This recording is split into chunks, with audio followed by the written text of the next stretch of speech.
Boom, boom, boom. Boom, boom, boom, boom, boom.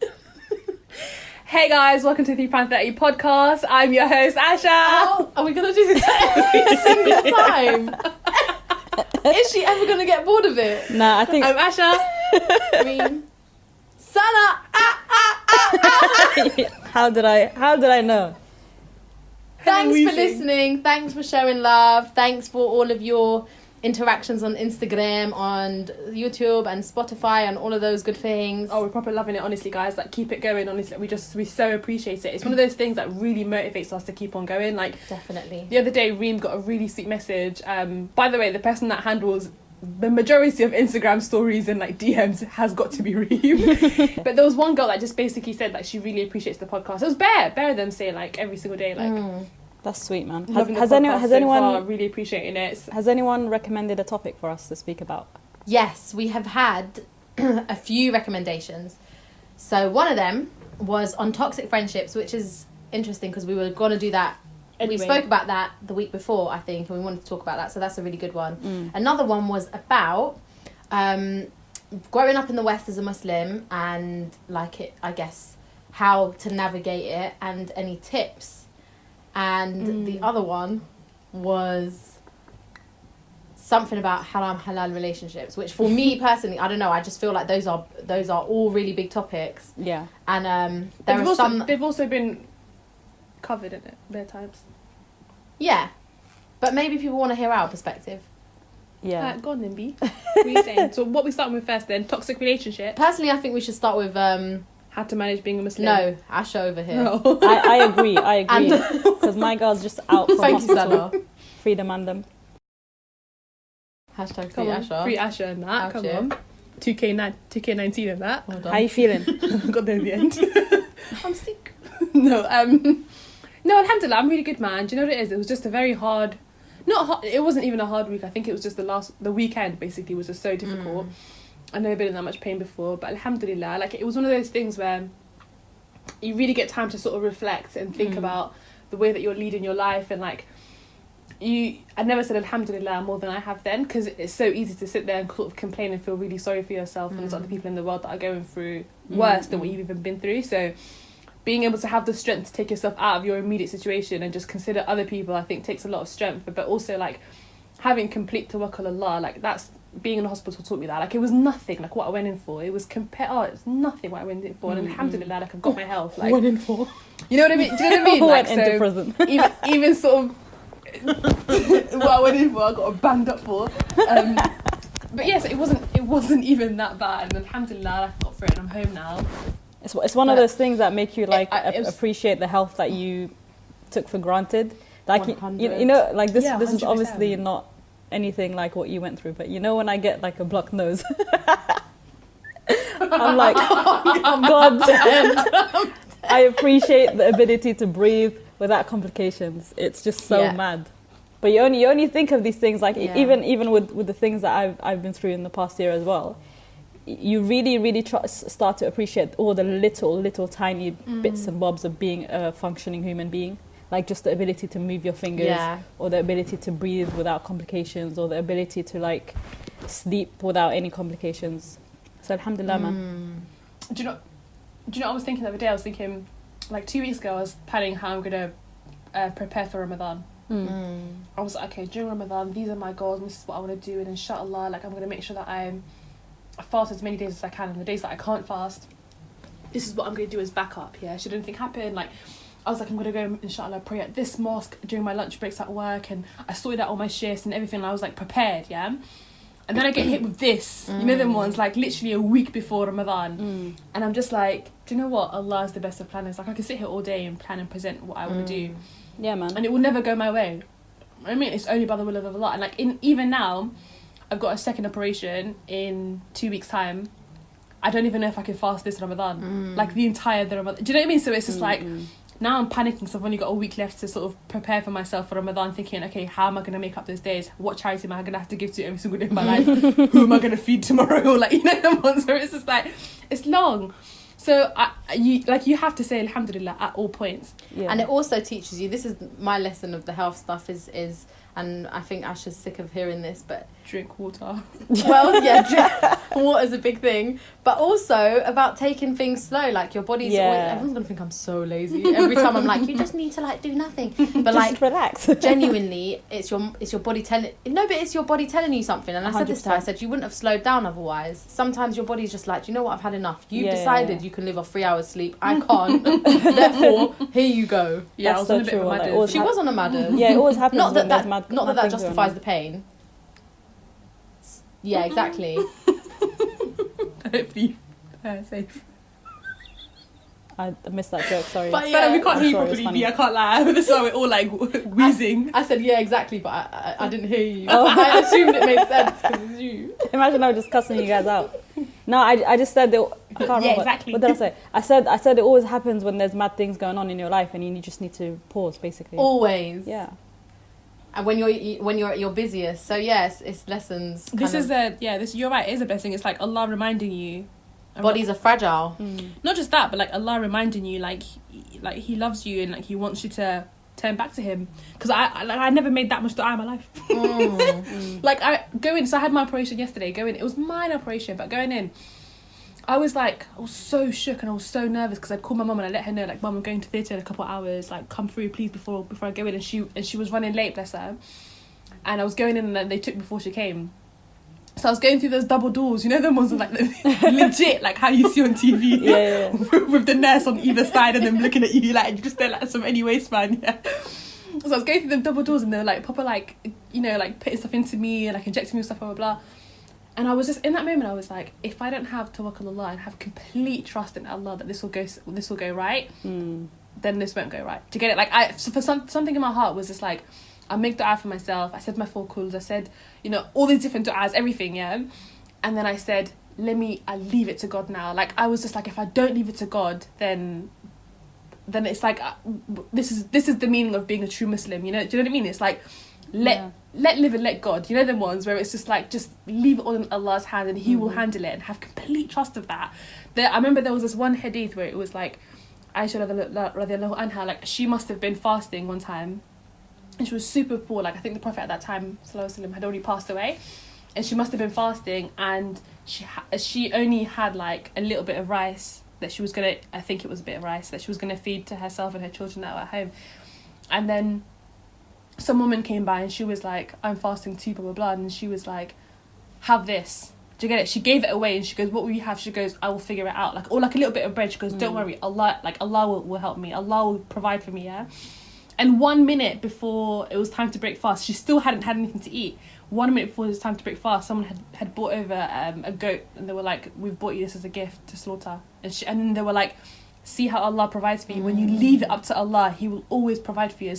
When you have trust in Him, He will always provide in you." And in that moment, I just felt, alhamdulillah, my surgery went completely fine and it was okay. And it was just like, it was a good lesson for me to have tawakkul Allah, because I've always wanted to have that, but I never did. Can we just taking a leap of faith into stuff? Can we just explain what tawakkul means for people that don't know Arabic or not Muslims? Just complete trust in Allah, in it, like just leaving it up to God. Okay, continue. Isn't that what it means? Yeah. So it's like, nah, she's chewing a banana. Because there's moments where I want to take a leap of faith into stuff, and I'm sure you guys have those moments too, but you're shook. Did so they? Say, for example, I want to get into. Sorry, go on. No, go on. No, I was just gonna say, did they knock you out for the surgery?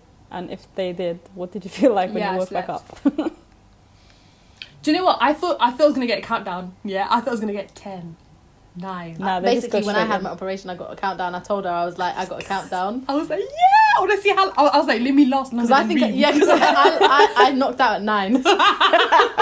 So like 10, I was like, my friend Rabi told me that she knocked out at 8. Yeah. Oh, so I was like, yeah, come on, man, man's gonna slap that 3 or a 4. I was like, by force, I'll stay awake. Yeah, I wasn't even awake for the countdown.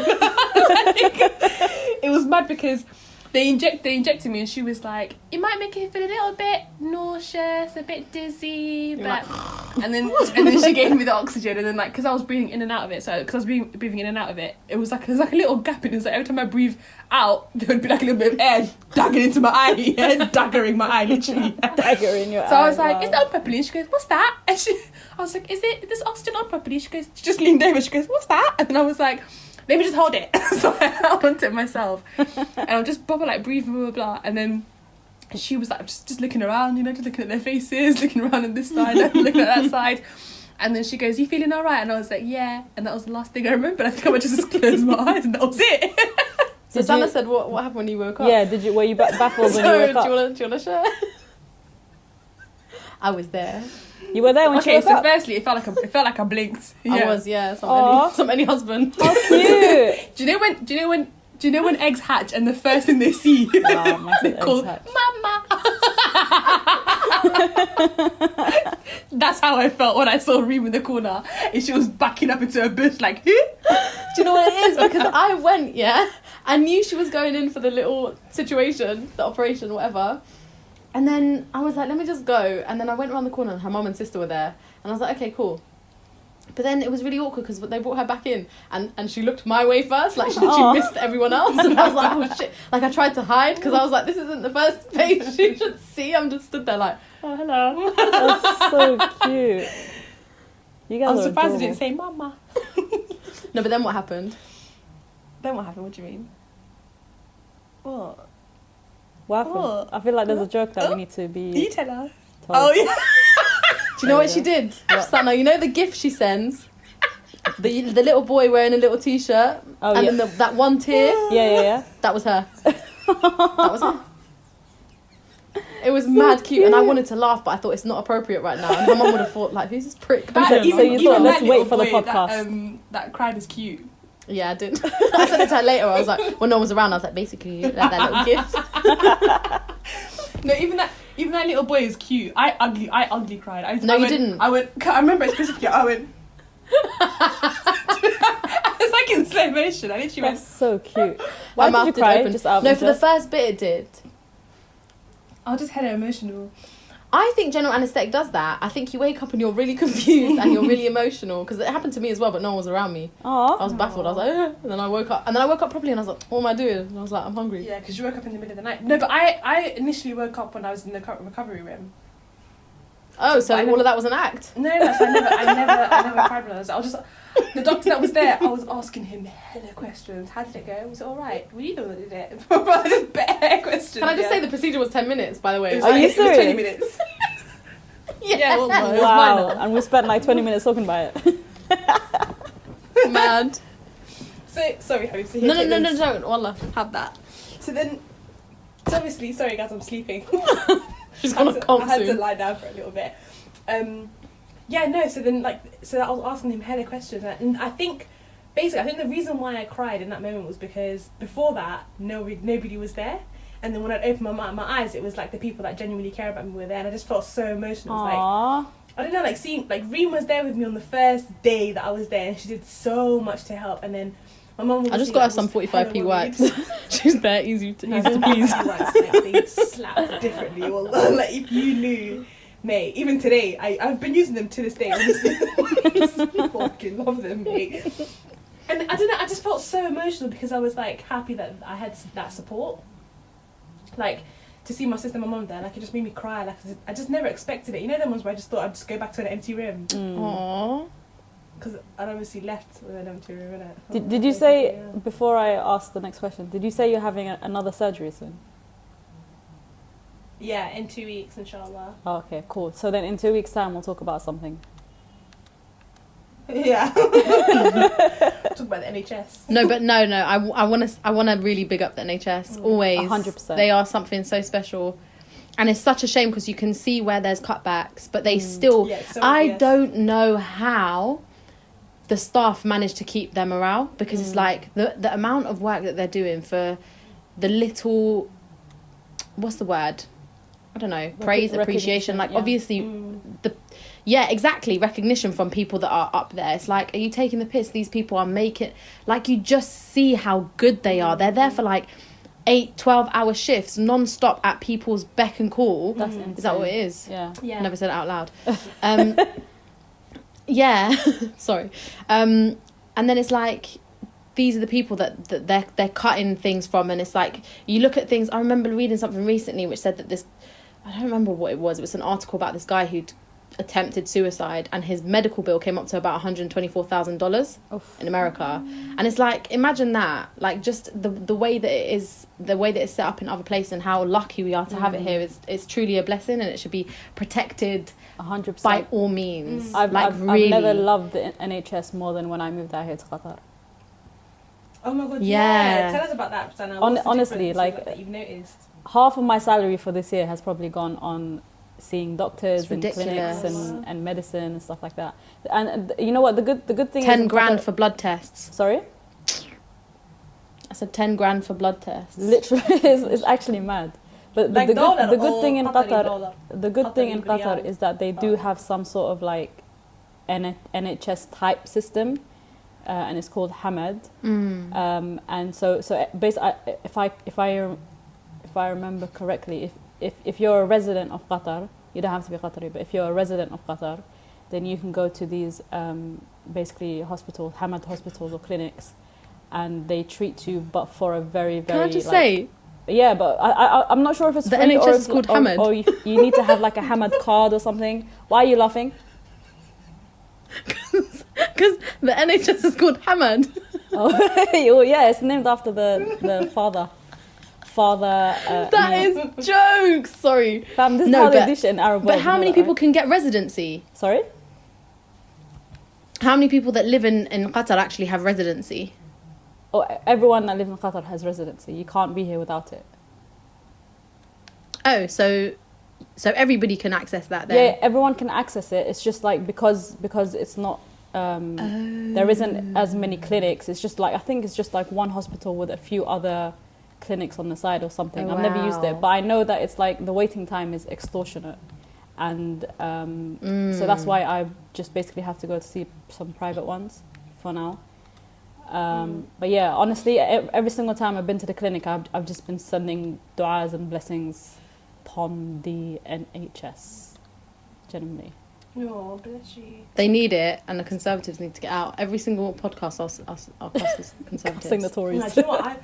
I was meant to have my surgery on like a Wednesday or Thursday, and ended up having it on Saturday because I just wasn't a priority case. No. They're just so understaffed. Yeah. They can't do it. They just can't do it. So I had to wait until I was like in excruciating pain and agony, and then I became like an emergency case. But it's one of the situations like I said to you, they're literally backed up against there's nothing they can do about it. Like, I completely understand why they would put you as like a second option, because there are people that are literally in emergency cases, like you were yesterday, and as soon as you were in that situation, they took you straight away. You know.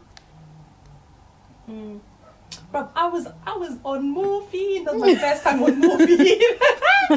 Ooh, do you know what it is? It's so bad because I pray I'm never sick again like that. Yeah. To the point where I need medication like that. But at the same time, I'm like, just a little, like, stop it. It slapped differently. Like, it was so nice. And then I have to leave walking paracetamol. It's dead. Paracetamol was proper dead compared to like cocodamol and the heroin lot. They gave me cocodamol once, and I was like, cocodamol bangs, but it does make you nauseous. Yeah. I remember ages ago I was on these painkillers called naproxen, and I was about 16, 17, and one of the side effects was depression. Stop it. And I'm laughing, but I was in like history class and I just randomly burst out crying. Aww. And this was when I'd first started wearing a hijab in it, so I had my camel hump in the back, everything. I didn't know how to wear so I just started crying randomly, and then I just got up and I just left. Yeah, my history teacher was like, "You alright?" And then I was like, "No." He was like, "What's wrong?" And I was like, "I don't know. I just want to go home." Aww, so I left. I left school with like not even checking out, not telling nobody. I just got on a bus, 105 gang, and I just got on a bus and I went home. And then I came home. Mum was like, "Did you get out of school early?" And I was like, "Yeah." She goes, "Why?" And I was like, "'Cause I'm sick." And she goes, "What's wrong?" I don't know. I just feel sad. And then she was like, "I've been like, go read some Quran." Literally, she just didn't get it. She just didn't get it at all. And then like, we figured out it was because of the naproxen. I called the police on my brother at one point because I was so upset. Stop it. I don't know what you did, and I was like, "I'm calling the police on you." I was so upset. Antibiotics and some medication. It doesn't. One of them, I remember my mum was on antibiotics once, and she goes, "Reem, I feel really sad." Same thing. And then I looked, I was like, maybe it's what you're taking. So we looked on the little paper, and it said risks. can cause suicidal ideation. Wow. And I was like, Mum.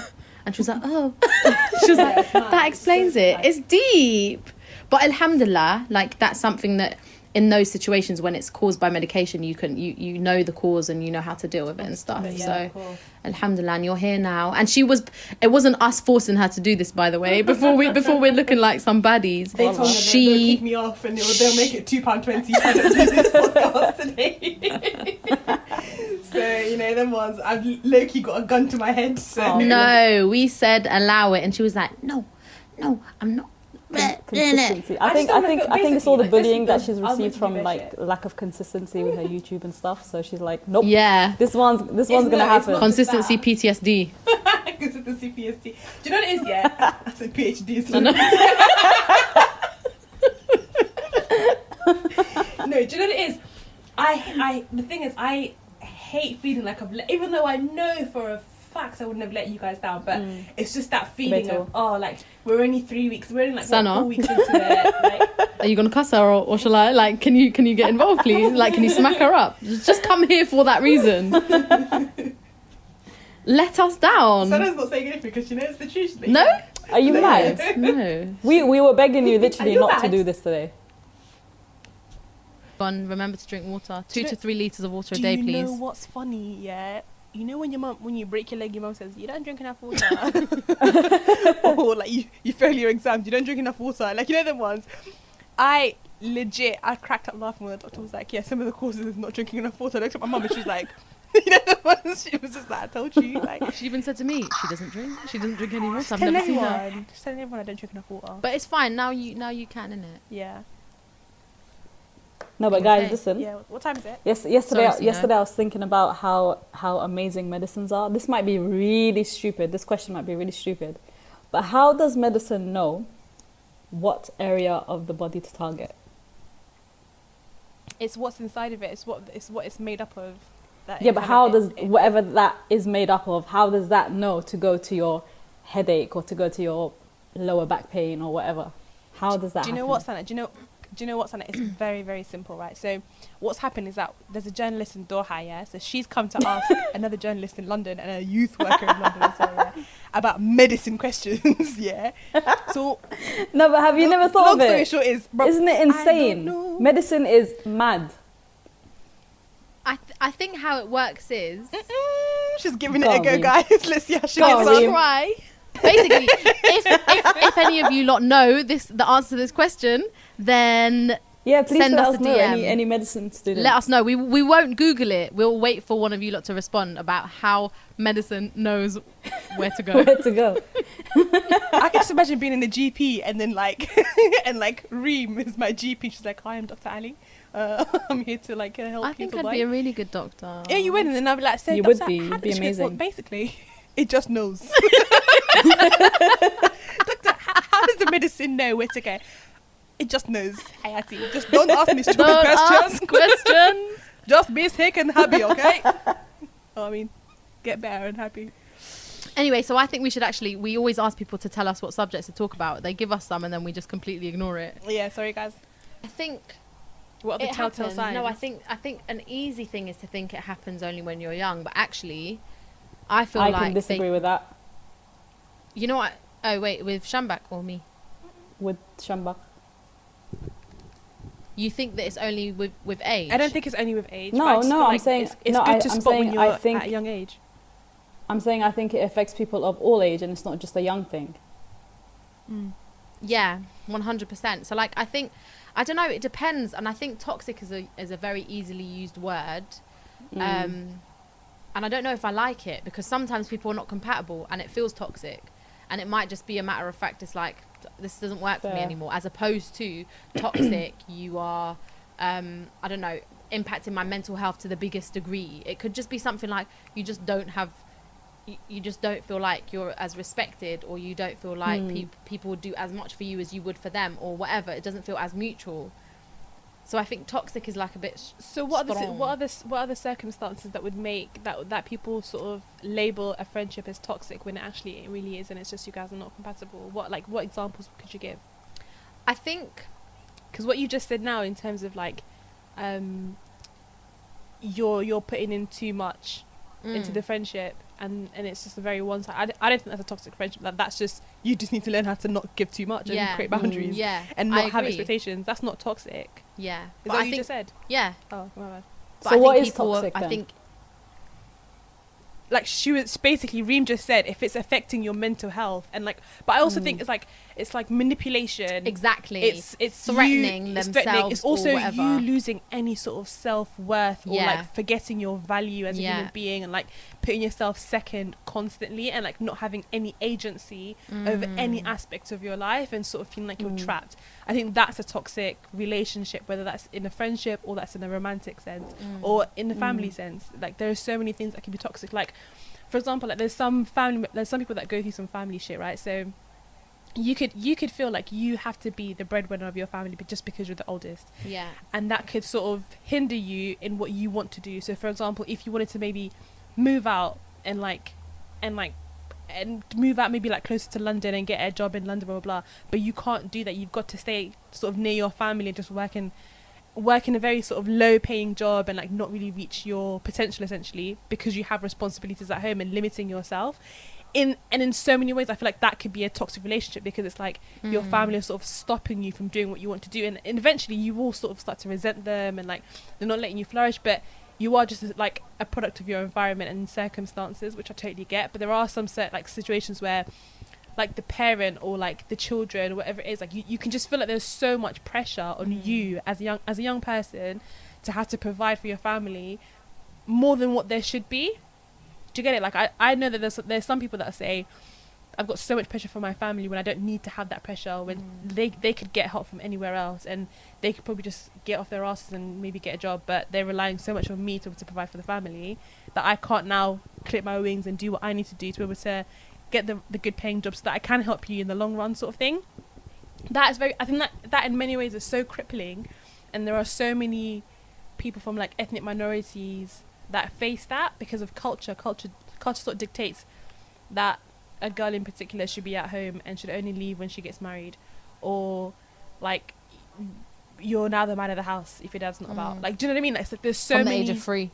Pardon? From the age of 3. Yeah, like 2.5. You're the man of the house now, Abdullah. Like, yeah, Baba. Like, you know the ones where it's like especially if there's not a dad there, or there's like so many situations where boys have lost their dads, or that there's been separations and people are like, look after your mum, and it's literally a toddler. Yeah. And you're like, bro. I feel like in many ways that's quite toxic. Of course it is. And it's not, and the thing is, it's I think what people need to realize is that not all toxic friendships or relationships are sort of created because like say for example, if me and Reem were in a toxic relationship and Reem will sort of treat me a certain way, it's not always that she wants to treat me that way, if that makes sense. But yeah, so it's like, what do you guys think? Like, is that a thing? Like, because people always sort of think of toxic relationships as either being friendships or relationships, but actually, like, there can be lots of toxicity in even sort of family relationships. In all ships. Yeah. I agree, 100%. Even this whole thing of, so I'm eating a banana. Bear ASMR. Even this whole thing of like unconditional love, I feel like that breeds toxicity completely. In what? Like, in all relationships or what? In all relationships, because you feel like that's a manipulation, isn't it? It's like you feel like if you do not do this for this person, like you feel like you have to do this for a particular person just because of your relationship to them. So it's even things like, do you know what I mean? Like, it's like you're sort of manipulated into having to feel a certain way or feeling guilt for a certain thing just because society has told you that you should have unconditional love for your brother or your sister or your mum or your uncle or your dad, or, do you know what it is? And it's like, or like your husband or your children. Like, sometimes it's not the case. Like, can you imagine being a young child and you can tell she's been inside for a while, innit? She just wants to talk, like a week. Go on, stand back. Like a week. So cute. She's back from a vengeance. This is the last thing I'm go say. Go on. Can you imagine? And we thought she'd be weak today. Can you imagine? This is what I was bet on it. She needed it. No, talk to fam. Could you imagine, like, being abused by your like parents all your life, and then someone's coming to you and be like, yeah, but that's your mum though. Like, you know them ones where it's like, suck out. Like, I hate that kind of bullshit. Like, it's not right. This is why I believe in Hollyoaks, and everyone always cusses me for it. But because they talk about these things and they show it. There's one storyline. Sorry to interrupt you. You lot can carry on cussing me for this, but I swear to God, they actually address proper issues all the time. At the moment, there's a few storylines. One of them is about racism. So there's like a grooming kind of EDL type racism that's a bit more subtle. And there's an Asian family that they're like targeting, and the Asians now are like kind of like trying not to reciprocate because they know what. Yeah, basically. And there's another one where this woman is getting abused, emotionally abused and physically abused by her husband, and people are not knowing and not aware of the situation and are saying things like, yeah, but he's your husband, yeah, but you've got a daughter with him, so and so and so forth. The things that we know very, very well, you know, oh, it's not working, have another child, maybe that will bring you closer, so and so and so forth. So it's real. It's like, it's and you're right about, like, you don't know exactly what people have gone through. So for you to just say, based on the fact that they are your mother or your father or so-and-so. Why do I keep saying so-and-so? Because it's so-and-so, isn't it? Right. Based on that, and you should still have loyalties and it should run like that. It doesn't mean it doesn't mean that you can't, like, my relationship with my mum is amazing. I do things based on the fact she's my mum, but also because we've built that foundation. Yeah, you genuinely just love her like, to bits. But it will never just be a thing of, oh, well, that's my mum, therefore I will. It's like, no, that's my guy. Like, that's literally, my boy. That's my homie. Yeah, same, like, wallah. Do you know what I mean? So I think it makes it difficult for us as Muslims though, because there is this like concept of what's it, like, servitude to your parents, or birr al-walidain in Arabic, and we are taught to like basically raise them above anyone and anything else. And I think we haven't figured out like the line between that and having mutual respect between them as well. And also I think this is why, for example, Arab guys will always stand besides their mother against their wife, despite the fact that their mother's probably a shitbag. Do you know what I mean? I think that's most guys. Like anyone that's of ethnic minority, not gonna lie, but I think that's most people, regardless of culture. Like, most people do that.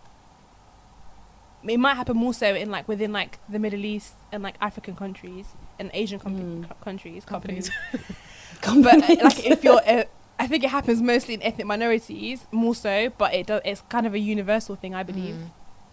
Yeah. But yeah, I agree with you, Sana, and I think it is. Like, Islamically, we should be putting that forward, but Islamically also, parents have a duty on how they treat their children. Do you know what I mean? Definitely. Like, we're not. It's not seen as okay for you to be emotionally or physically abusive to your child like that. Like, it's if we're following things like that, then it should be that on both sides it's equal. The same for a relationship between a man and a wife. 100%. Do you know what I mean? Yeah, definitely. Like, then the culture stuff, and it will always boil down to the culture stuff, like trumping the religious stuff. And it's like, somehow it's okay for you to be like the maid of the house because your husband's mum said so. What? You know them ones, like back home you see what people have, not just back home, it's here as well, but like you see some situations you're like, oh my goodness, like what do you in terms of friends though, I think if we're putting it down to characteristics or things to look out for, like red flag stuff, there's so many. It depends. I think it depends on the person. Circumstantial, yeah, like it's very personal. Like for me, I want something that's really mutual. Like I want the respect that I give to be given, and things will not always be equal. For instance, I can't expect that one day I'll go see Shambak and the next day she comes to see me, because it doesn't make sense. Like, you were in hospital, why would I expect that the day after you come out you'll be like, oh yeah, I'm on my way? Like, I wouldn't accept it. But so it's like it obviously depends on the situation, and I think like loyalty in many ways, like those kind of typical kind of characteristics that you'd expect from a relationship. I think for me, I think what I don't know about you, Sana, but I think one of the things that I've learned personally is not to have any expectations from people, and to some extent that is bad, but it's also very good for me personally, just because the way that I've been brought up is to kind of put people before you and to like be one step ahead and really think about why has this person come to you and like what are they actually asking for and what do they need, sort of thing. So if I think on that level and I just do without having any expectations for them to do anything back for me at all, it kind of like, it puts me in a position where I'm only upset because I expected that from me. Do you get it? So it's like if I get upset about something, I'm like, it's difficult because I need to be in a constant state of the understanding that I am in complete control of my emotions. So if somebody was to attack me in a certain way or disappoint me in a certain way, I'm in control of how I feel about that situation. So I can either choose to be really disappointed and really upset and like hate you about it, blah, blah, blah, and completely ruin my day. Or I can just accept it that no one's perfect and I can't have these expectations from people because you're only human and you'll make mistakes and khalas, and we can address it and move on. Do you know what I mean? So it's like, I think that's what I've learned in the last couple of years or so. But having no expectations is like, it's just like a security blanket.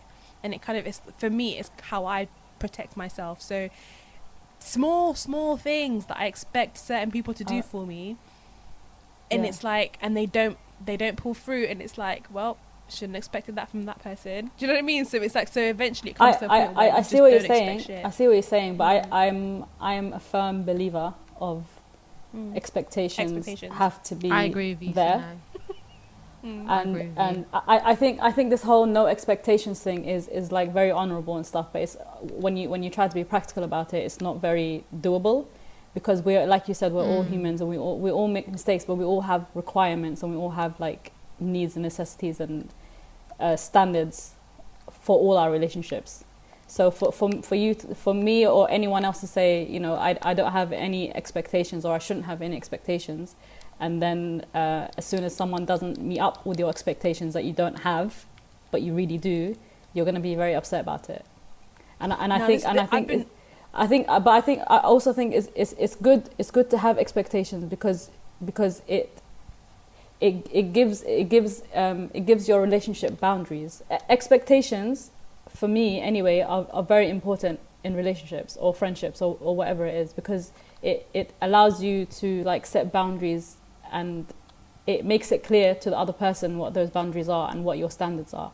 So if you can't meet that standard for me as a friend or as a husband or a wife or whatever, then we're just not going to work. It's just not going to work because that's, you're not meeting my requirements and I'm not meeting yours. So, and I think that's what you were saying, Reem. Like it has to be mutually. There has to be mutual effort on each side. If I'm going out of my way every single day to make you happy or do things for you, and then I say I don't have any expectations for you to do the same, then you're basically going to take the piss out of my life for the rest of my life. Yeah, I agree. And can I just add, like, sorry, Shambak, I know you're going to say something. I just want to say that, like, listening to people, it needs to be added into that little thing, because I feel like so many times you may feel exhausted by something and you're like, what is it? Because they're not doing anything wrong.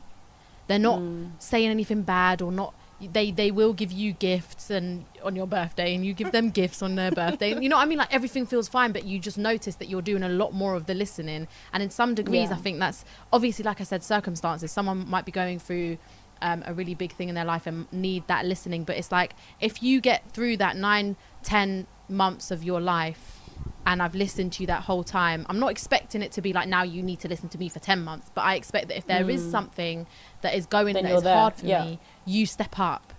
And it's it's such a simple thing for me. But it's like, if I feel like I'm doing all the listening, I'm like, oh gosh. And vice versa, I would hate it if somebody felt the same about me. And I think communication is key in these situations, because it is that thing of like, I'm not saying everyone will sit down and be like, this is acceptable, this isn't acceptable. But certain times, I say this all the time, Haneen's my boy. Me and her, alhamdulillah, have a way of working where if things don't feel like right or whatever, we will be like, basically, this felt a bit weird. Okay, well, tell me how did that make you feel, and what could I do differently, and and then it's like, okay, that's it's amazing, done now. By the way. Yeah, alhamdulillah, it's a very special thing, and I don't think a lot of people have it. I'm very grateful for it, but it's just like that thing of, I remember when I came to host and I felt so scared because it was so petty. I was like shook, and she just like came with this compassion. Like she was just, no, come talk to me. Like, what is it? What happened? And then it was like, no, it's okay. Like, this is what's going to happen next. And then that was that. And it's like, it just makes it so safe and easy for you to have that when you know you Reem, can go to have them you, when things are a little... just using you and Haneen as an example, have you guys always had that, or was it something that you needed to work on? And if so, like what steps or advice would you give to someone that would like to have that kind of relationship with their friend or partner? I think give us the blueprints. I think for me and Haneen, we need her actually. But we should get Haneen on. We should get her, and we could talk about a bit about this. But I think for us, it was like, you know, when something happens in one of your lives that you really see somebody be there, like on both parts, things were going on, and we really saw that the other person was there by any means. Like times, I wasn't even really close to her when I had my operation, and the way I literally decided who was my friend and who wasn't after that.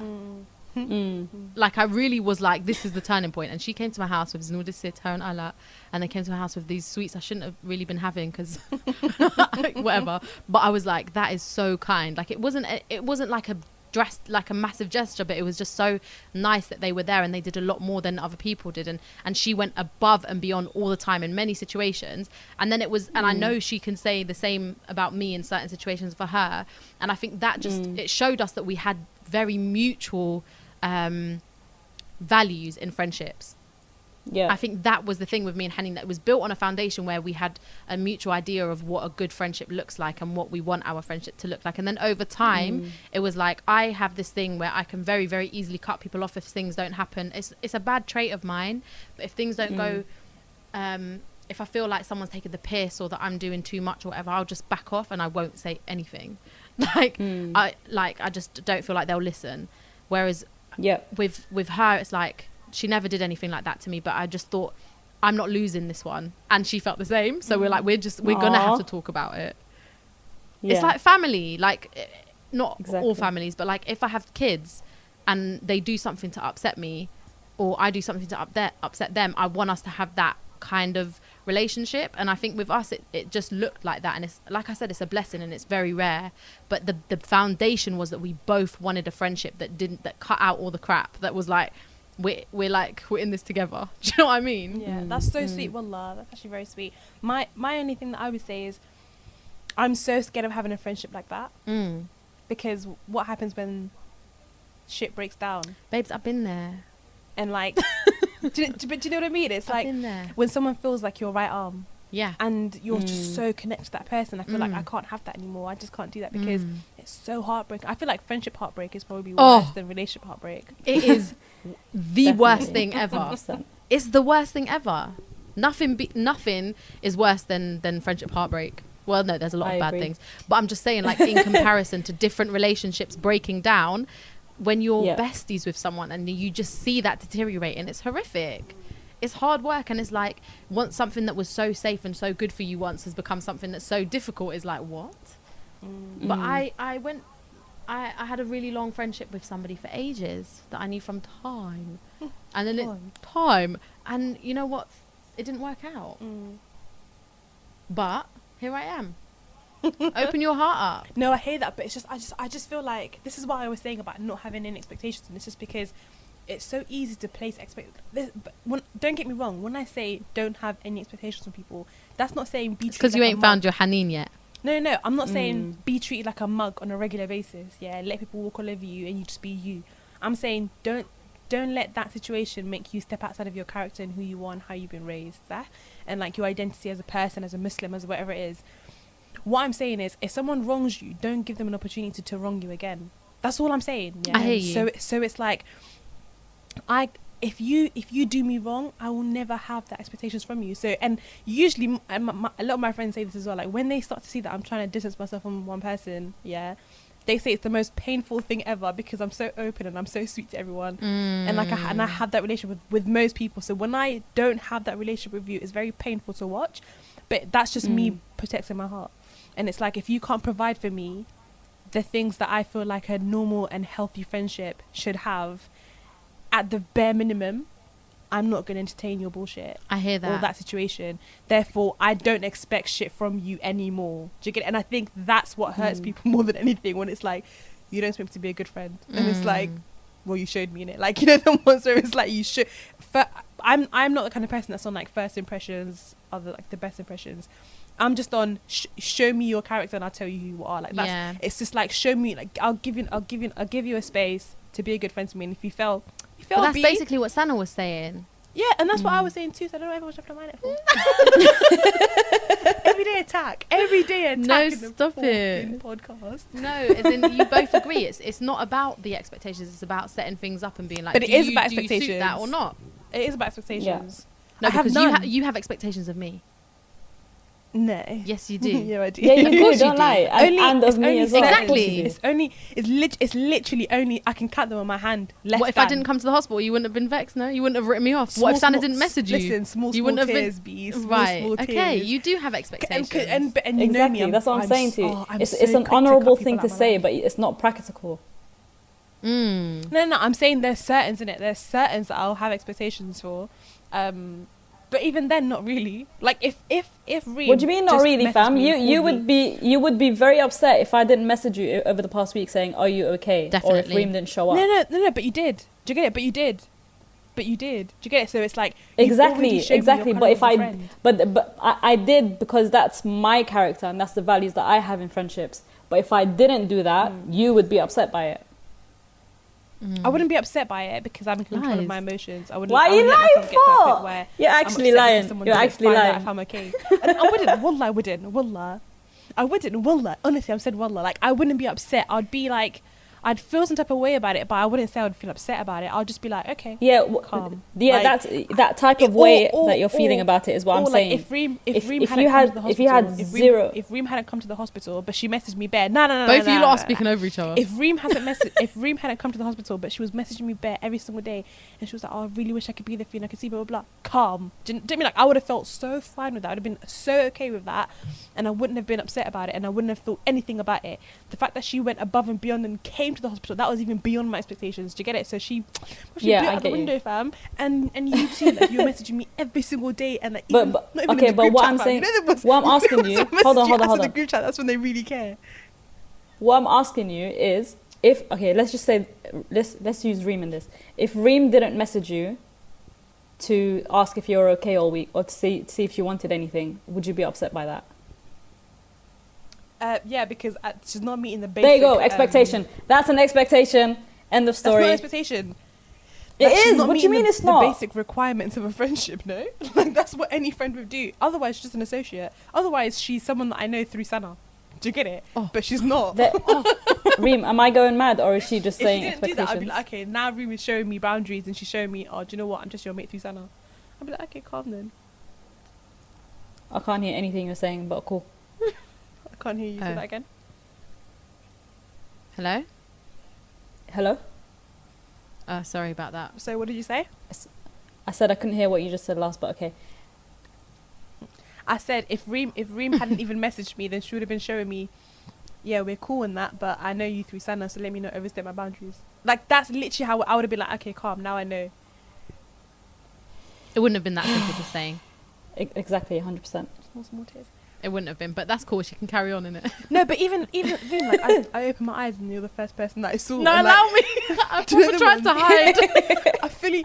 I dropped one So because I just cute. never expected it. I was like, wow, Reem is here. Like I just was shook. I was like, Reem is that guy, you know the though. ones. Reem is Where that did you think I guy. would be? I don't know. I just didn't think that you'd be there, B. I just thought, You must not know me then. oh my. Geez, Exactly, Reem is that guy. Mashallah. Bless y'all. So guys, I feel like Yeah. just to wrap up, we should talk about your upcoming event. Yeah. Okay, guys, I am so excited. This is Asha speaking, by the way. If you didn't know, the Beyonce in the group. I feel like they've heard you speak for the last 40 years. I know, not For gonna real. lie. Sorry, Sana. Sana hasn't really spoken in this one, has she? hasn't. Why don't you talk about my event, Sana? No, go on. Sana. So basically, so when the podcast drops, this Wednesday, I will be scrambling. Reem will be scrambling, death pending, and that. Because Alhamdulillah, I've had my whole thing about when it comes to social media is that I have this incredible platform, and alhamdulillah, like I have it because of the women that came before me that were able to pave the way for like Muslim women, for me to have a platform essentially, and to sort of flourish and to really pass on my message. So I think it's so important, especially now, to sort of celebrate one another. So I was really keen to do this event since last year, just to kind of get Muslim women together who are just doing bits, whether it's on social media or nah, and just to kind of like have an honest and very raw discussion about the realities of being a Muslim content creator on Instagram or whatever it is, on whatever platform you use to sort of spread your message. So I pitched that to Instagram, and they were like, you, and I was like, you. And alhamdulillah, I'm able to do it at Instagram HQ on Friday. And one of the people that are speaking on the panel is Reem Ali, youth worker for the people. Reem, take it away. How you feeling? I actually feel really nervous because I don't like speaking in front of people. Yeah. Even though I'm out here talking every Sunday. You'll smash it, Habib. Yeah, I feel I'm excited because I think it would be really nice to see all like people that are there and like panelists and stuff. And are people going to ask questions? Yes, I'm going to open up the floor to questions. Inshallah, I'll open up my mouth as well so I can speak actual English. But yeah, it will be open to questions from the floor. But yeah, I feel like Reem is the one that I'm excited for everyone, but I feel like Reem is the voice that I'm so excited to hear from, because you just never hear from Muslim women like this. And I feel like one of the typical things for people to think, especially when it comes to Muslim women, are she's either a hijabi, and she's timid, and they have all these sort of myths about us that we're sort of like subjective and we never really get involved in the nitty gritty. And then you have someone like Reem who works with like young offenders and like people who've done some mad stuff, and like she's just there with like super empathetic, and it's like, and I think I feel like your faith drives what you do low key. Correct me if I'm wrong, but I feel like because of your faith and the culture that you have and how you've been raised and the person that you are, that drives you.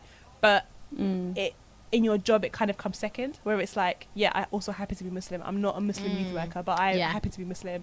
So I feel like that's so interesting for me when a lot of people try to be the first Muslim hijabi to do XYZ and have that title, whereas for Reem it's kind of like, well, I'm a Londoner, I'm British, and I'm Iraqi, and this is what I do. So true. And I'm Muslim. Like, you know, the ones where it's like, but first and foremost, I try to be kind, I try to be a good person. 100%. You know, like that's why I think even with like, sorry to interrupt you, even with like charity work that people do, and it's like, as a Muslim we should and it's like, no, slow your roll. Like that's as a good person. That should be ingrained. We don't need to tell people that shouldn't be like, obviously it's a beautiful thing that people want to do things based on Islam, but that's not, you don't show people that that's what's going on. That's just what's in your heart. But first and foremost, like you said, it's the bit of just thinking about other people, thinking about who you share the earth with. Yeah, of course. Like, and I think in so many ways, Reem, like you break so many stereotypes of what a Muslim woman is like. I think because of the headlines, a lot of people are assuming that Muslim women only fight for representation and like they want to be seen, and what it means to be seen is to see a hijabi. Do you know what I mean? And I feel like you already sort of break those stereotypes of like, that's not what you're interested in. I feel like you want all people to be seen and to have equal representation, and a hijabi probably doesn't represent you in so many ways. Do you know what I mean? And vice versa, like it's just you would only represent yourself. And I just think it's a beautiful thing what you're doing, and honestly, like that's why I'm so excited for having your can you not make me cry, please? Oh, bless you. But yeah, no, that's why I'm just so excited to have you on the panel, and I feel like you'll bring something that's so different, and like the dynamics would be very interesting to kind of to see how many points you guys do agree on and what you don't agree on. And I think that will tell us a lot of things, especially to the people in the room, because not everybody will be Muslim or come from the backgrounds that we've come from.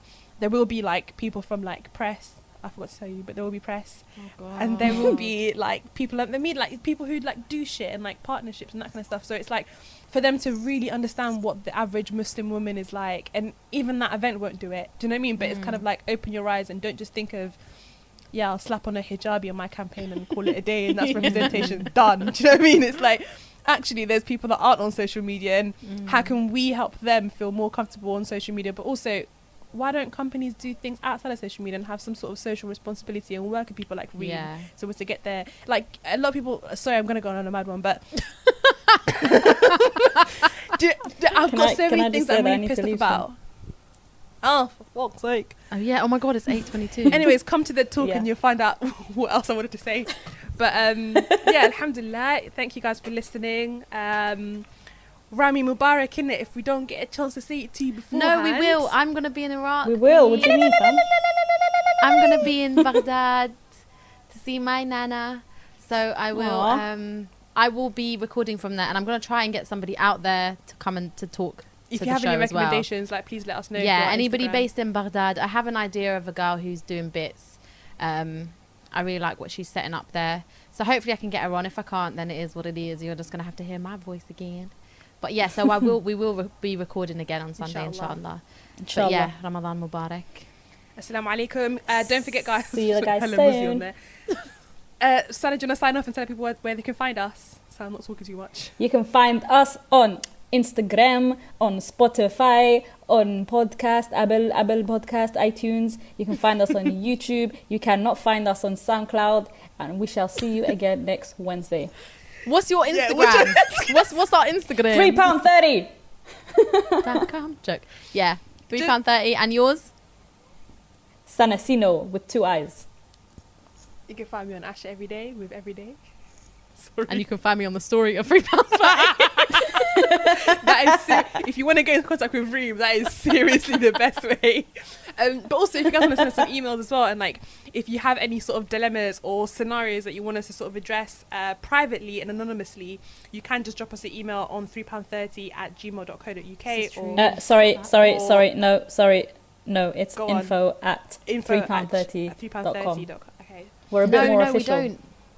No, that doesn't happen. Does anyone get emails from that? It's not live. What do you mean it's not live? Because the website isn't up yet, so that's not live yet. Awkward. Okay, so £3.30@gmail.com, and we shall see you soon. So yeah, like inshallah, like in the next couple of weeks or so, even if it's like a Rami related question, I want to say Rami, I mean Ramadan. We could talk about Rami, the Hulu thing next week though. I haven't seen it yet. So yeah, if whatever scenarios that you have that you want us to sort of maybe like speak about in depth and try to sort of help you guys find a solution to, let us know. Send us any details that you have at £3.30@gmail.co.uk, and obviously gmail.com, and obviously it's going to be another. We've given like 10 million emails. Yeah, just the only one that we have is £3.30@gmail.com. And thanks again for all your interaction. It's so much fun. I enjoy it. We all enjoy it. And we appreciate you. Thank you for keeping Reem busy. Okay, ma'asalam. Bye. Bye. Bye. Bye, Sino. Why should I got to do so many like beatboxing? Bye, Sino. We love you. Have a good night. Bye. See you guys. Take care.